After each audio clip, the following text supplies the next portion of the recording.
Sementara itu Kejaksaan Negeri Sleman Yogyakarta resmi mengumumkan penghentian perkara Hogi Minaya yang sebelumnya jadi tersangka usai membela istrinya sendiri dari aksi penjamretan. Surat ketetapan penghentian penuntutan bagi Hogi Minaya tersebut diterbitkan demi kepentingan hukum dan telah diserahkan ke kuasa hukum yang bersangkutan. Pengumuman penghentian perkara Hogi Minaya ini disampaikan Kepala Kejaksaan Negeri Sleman Bambang Yunianto pada Jumat petang. Surat ketetapan penghentian penuntutan bagi Hogi Minaya tersebut diterbitkan tanggal 29 Januari 2026 demi kepentingan hukum dan telah diserahkan ke kuasa hukum yang bersangkutan.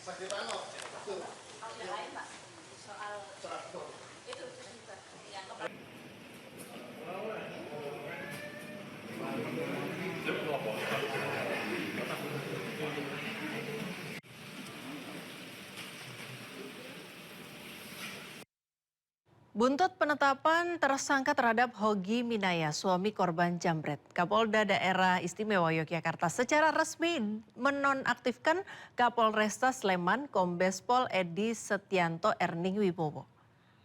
Penonaktifan ini berdasarkan rekomendasi hasil audit dengan tujuan tertentu yang dilakukan Inspektorat Pengawasan Daerah Polda DIY. Dalam audit ditemukan pelanggaran terkait pengawasan yang tidak dilakukan Kapolresta Sleman hingga terjadi kegaduhan di masyarakat yang berdampak pada menurunnya citra Polri. Selain Kapolresta Sleman, Kasat Lantas Polresta Sleman AKP Mulyanto juga dicopot dari jabatannya pada hari Jumat. Kapolda Daerah Istimewa Yogyakarta telah menonaktifkan Kapolresta Sleman Kombes Pol Edi Setianto terkait dengan temuan hasil audit dengan tujuan tertentu yang dilakukan Inspektorat Daerah dipimpin langsung oleh Pak Irwasda. Ditemukan adanya dugaan pelanggaran terkait dengan pengawasan yang tidak dilakukan oleh Kapolres. Jadi, karena tidak dilakukan pengawasan dalam proses penegakan hukum, terjadi kegaduhan, ketidakpastian hukum yang terjadi saat ini di tengah masyarakat dan menjadi pemberitaan, sehingga menurunkan citra Polri. Untuk itu hari ini sudah saya nonaktifkan pada pukul 10. Serah terima tanggung jawab kepada saya dan saya telah menunjuk pengganti pelaksana harian Kapolresta Sleman Kombes Pol Rudi yang sekarang sebagai Dir Narkoba. Terkait dengan Kasat Lantas, hari ini juga akan dilakukan penggantian, sedang dilakukan terkait juga temuan dari hasil rekomendasi audit dengan tujuan tertentu. Diduga ada pelakuan pengawasan yang tidak dilakukan oleh Kasat Lantas, sehingga dalam proses penyidikan Laka Lantas menimbulkan ketidakpastian hukum dan kegaduhan. Pencarian korban longsor di Desa Pasir Langu, Bandung Barat sudah berlangsung selama 7 hari. Dari 55 kantong jenazah yang dievakuasi, 41 jenazah berhasil diidentifikasi. Memasuki hari ke-7 pencarian korban longsor di Desa Pasir Langu, Kabupaten Bandung Barat, 14 personel ditambahkan untuk mempercepat proses evakuasi. 55 kantong jenazah berhasil dievakuasi dan 41 diantaranya sudah berhasil diidentifikasi. 17 eskavator diturunkan untuk membantu proses pencarian korban. Pencarian korban diharapkan dapat berjalan lebih maksimal karena sebelumnya sempat dihentikan akibat terkendala cuaca buruk.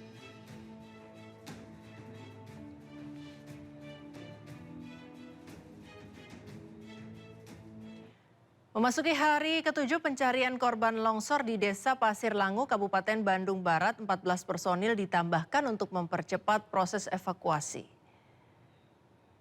Tim SAR gabungan berhasil menemukan 5 kantong jenazah korban longsor Cisarua pada hari kemarin. Sehingga total dari hari pertama hingga hari ke-7 pencarian korban, tim berhasil menemukan sebanyak 60 kantong jenazah. 17 eskavator diturunkan untuk membantu proses pencarian korban. Pencarian korban diharapkan dapat berjalan lebih maksimal karena sebelumnya sempat dihentikan akibat terkendala cuaca.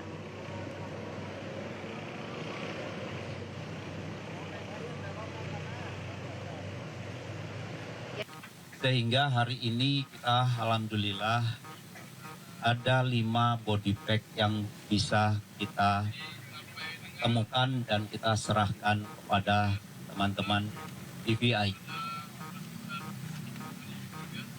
Saya akan sampaikan bahwa sampai dengan hari ke-7 ini jumlah korban yang telah kita evakuasi sejumlah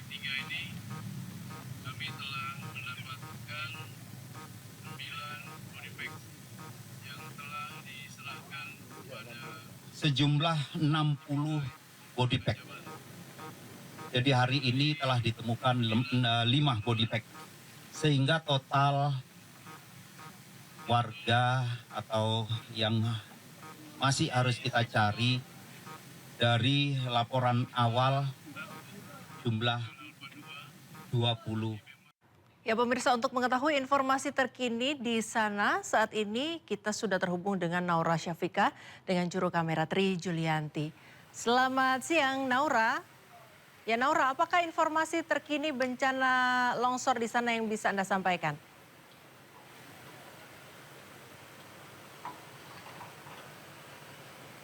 Selamat siang Prisca dan pemirsa, memasuki di hari ke-8 evakuasi korban bencana longsor di Desa Pasir Langu, Kabupaten Bandung Barat ini sudah dimulai tadi pagi pada pukul 8 waktu Indonesia Barat.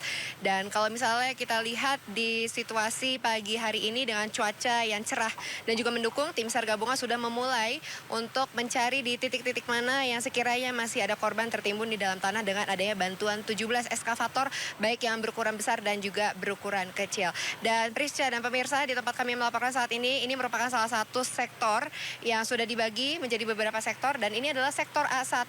Bisa kita lihat untuk situasinya dari eskavator ini sudah bekerja keras untuk menggali tanah dan juga menggeser material besar yang sekiranya dari runtuhan rumah dan juga dari batangan pohon yang ukurannya besar-besar sekali. Dan tadi di sektor A1 tempat kami melaporkan ini, kami baru saja melihat secara langsung proses evakuasi dari satu jenazah yang baru saja ditemukan beberapa menit yang lalu, di mana memang untuk kantung jenazah ataupun jenazah yang ditemukan ini tadi langsung diestafet dan juga dievakuasi menuju ke ambulans dan langsung ke Puskesmas Desa Pasir Langu untuk langsung dilakukan identifikasi dengan bantuan tim DVI Polda Jawa Barat. Dan memang di hari kemarin ini juga ditemukan beberapa kantung jenazah juga di A1 ini, sehingga di hari ini diputuskan untuk operasi SAR difokuskan di titik ini di A1. Namun memang tidak hanya di sektor ini saja, Priska dan juga pemirsa. Memang masih ada sektor lainnya, yaitu ada di A2, A3, zona, kemudian ada di C1, C2 dan juga zona B. Dan kami kemarin sempat melihat secara langsung juga bagaimana proses yang dilakukan di A2. Namun memang terkendala sinyal, kami tidak bisa melaporkan secara langsung dari zona tersebut. Jadi kami harus melaporkan dari zona A1 ini. Namun kalau misalnya kami gambarkan untuk situasi di zona A2 masih sama persis seperti ini. Tim SAR gabungan yang jumlahnya 3.000 setiap harinya turun langsung ke lapangan dibantu dengan eskavator. Dan juga tadi pagi sempat ada K9 di mana diturunkan sebanyak 22 K9 di mana mereka disebar langsung ke seluruh lokasi zona ini dan nantinya mereka akan menitikkan dengan bantuan bendera begitu, Priska dan juga pemirsa. Nantinya disitulah sekiranya eskavator dan juga tim SAR gabungan langsung menggali yang sudah dititikkan dengan bantuan K9. Dan juga berkaitan dengan jenazah yang sudah berhasil diidentifikasi di hari ke-7 ataupun di hari ke-8 di hari ini masih ada sudah ada 44 yang berhasil diidentifikasi dan juga sudah diserahkan kepada pihak keluarga. Berkaitan dengan posko pengungsian ini jaraknya memang lumayan jauh dari lokasi kami melaporkan. Ini sekiranya jaraknya 3-4 km menuju ke posko pengungsian yang berada di Balai Desa Pasir Langu. Dan sekarang ada 500 hingga 600 jiwa yang masih mengungsi dengan adanya bantuan logistik yang setiap harinya terus masuk dan juga diterima tepat sasaran kepada para pengungsi yang ada di sini. Sementara itu, Priska. Ya, terima kasih rekan Naura Syafika dan juru kamera Tri Julianti melaporkan langsung dari Cisarua, Jawa Barat. Selamat bertugas kembali, jaga selalu keselamatan.